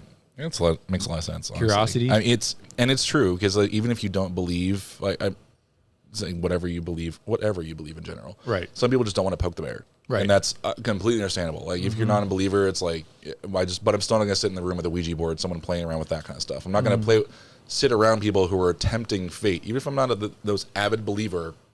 I'm not gonna hang around while you're like just see, and that's something I would never do as a Ouija board. No, God no, fuck nope, never done it, never gonna. I'm good. No, because you don't know. You know what I mean? No one knows Exactly. I'm not willing to. Not want to play Open that up game. that door and you can't close it. The most I've done is we went to the last time we went to the museum. We went with my brother, and he bought one of the spirit boxes. Spirit boxes, yeah. And we were playing with it afterwards. So that shit was kind of creepy, but Yeah. it was fun. Yeah. But that's the most I'll do. It's great. And there's some people that come in there who did like the late night tours who had their own gear. I mean, like they had, and you're not allowed to bring any of your own stuff in because of legal reasons. But they had like a whole and mind you, how expensive that thing is. Yes. Multiple return customers. Yeah. Every single week they would come in. Every single day, people would come in from multiple locations across the world to do it. wild. Yeah. Just wild. Yeah, we did Jacob's tour. You know Jacob. Jacob, who's that? Sometimes he does at the Whittier Museum Oh, awesome. at Okay. 11 p.m. and it's dark and That's cool. It's him and 2 employees that are walking around making sure, and some lady brought her own fucking spirit box. That thing was fucking piece of shit apparently because that shit didn't, but she was trying to say shit was happening, but shit was not happening. But then we kept hearing like we kept hearing like this fucking like ringing. Ding, ding, ding, ding, ding, ding, ding, ding, ding, ding, ding, ding, in the background, and no one was there but us on the tour.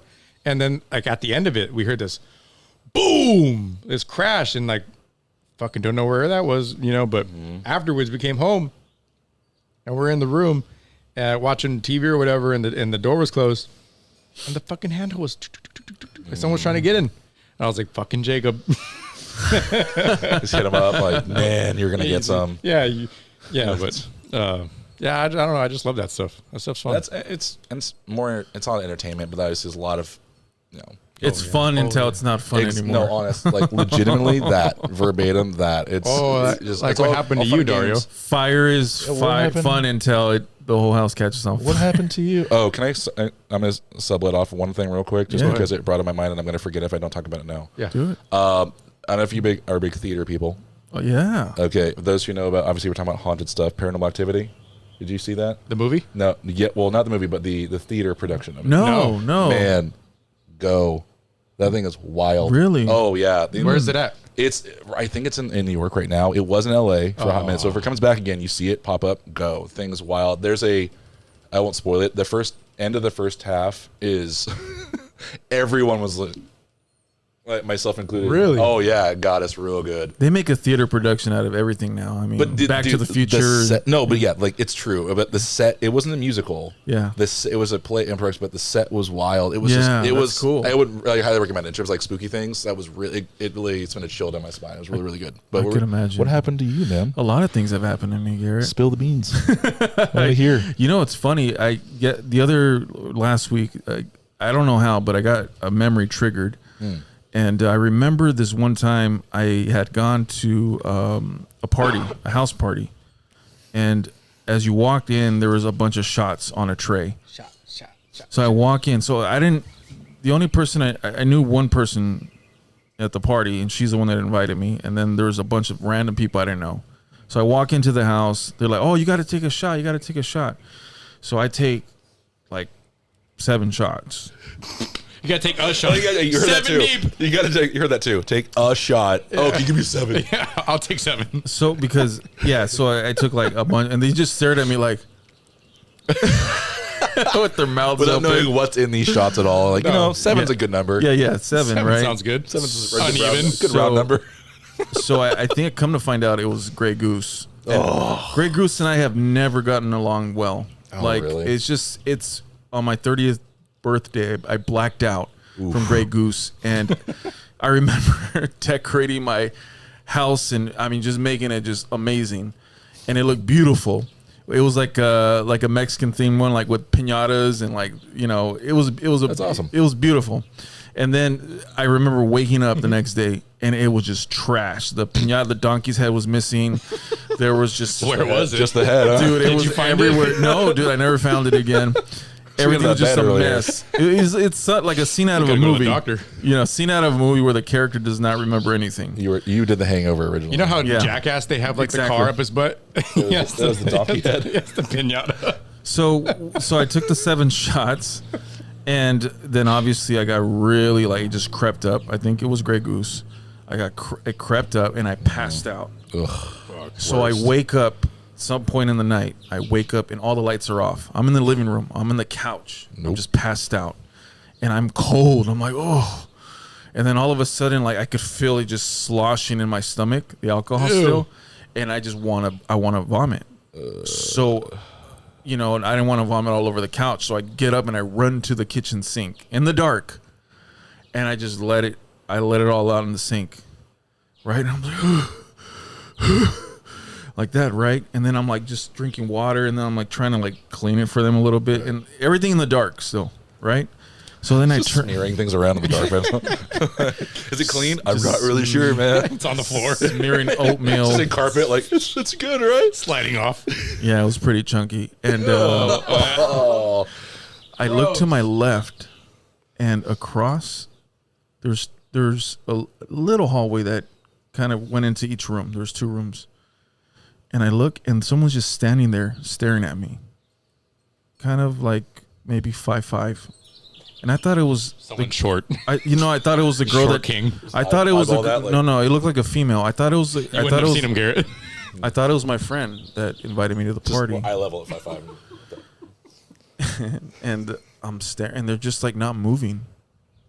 And it didn't look like they opened the door, with a light on, and they just came to check up on me. They were just standing there, and I'm just staring. I'm like, they're not moving.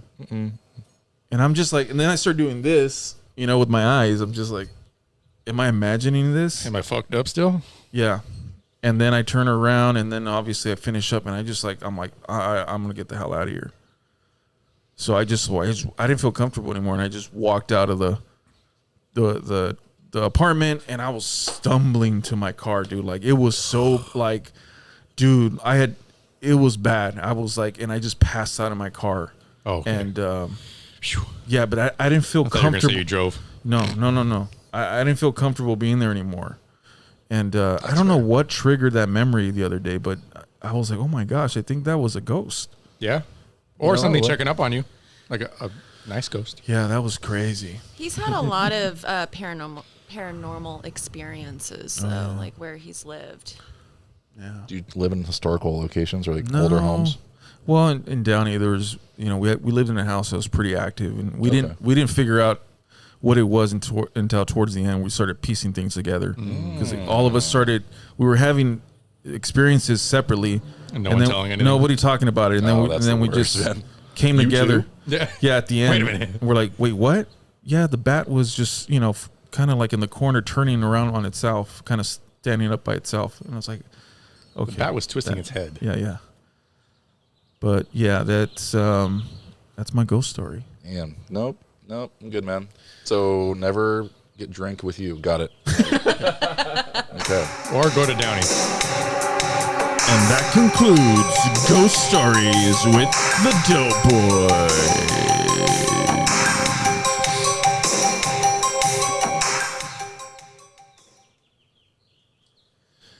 My friend, thank you so much for coming on to the show. You were an amazing guest. I know there's a lot of things we didn't talk about that... Part 2. There's always a part 2, brother. You're more than welcome to come back and dude, you schooled us on a lot of things, financial wise, and dude, you're our new financial advisor. Guys, go check him out. Advisor. Yeah. Get a hold of Garrett if you guys are having, you need a little help. There's nothing wrong with asking No. for a little help and getting educated, and he's a solid dude. I could vouch because we've worked haunt together, and once you work haunt together with someone, Your brothers. you're Everyone brothers needs- for life. Everyone needs to start somewhere, too. That's the most important thing is everyone just starting. And it's ironic that you say like the whole I used to haunt thing. It's like brothers. It is the sports mentality because like no one will understand what we go through except for those who are there. Right. It's like you mentioned, like what will guests not know? They won't know a lot. They will never. Those who work with us or work in like as haunters or scare actors and everything else, you will never understand it unless you've done it. Right. So being on that team in the streets there for the whole season, like you are trial by fire kind of thing. So yeah, I mean, legitimately, there's that connection always. Yeah. Of just you've done it too, man. You get it. Yeah. Yep. So yeah, I agree. All right, guys. Thank you so much for tuning in to the Dope Boyz Podcast. And thank you for coming. And thank you for hanging out with us. Thanks, guys. Much And appreciated. We love you, man. Love you guys. Appreciate you. it. Thanks for having me. If we do a part 2, that'd be great. But whenever y'all want to. Heck yeah, dude. Let's Whenever do it. you want. Yeah, whenever you want Oh, to. oh gosh. Whenever I want to. Whenever. In 10 minutes. Let's just keep going. All right, guys. Later. Adios. Peace. Hello, friends. Thank you for listening to our episode. If you enjoyed what you heard, give us a like, a follow, or subscribe. And don't forget to follow us on Instagram at the Dope Boyz _podcast. Also, turn on our notifications so you won't miss an episode as a new one drops every other Wednesday. So be ready. Be dope. Dope boys are in the building.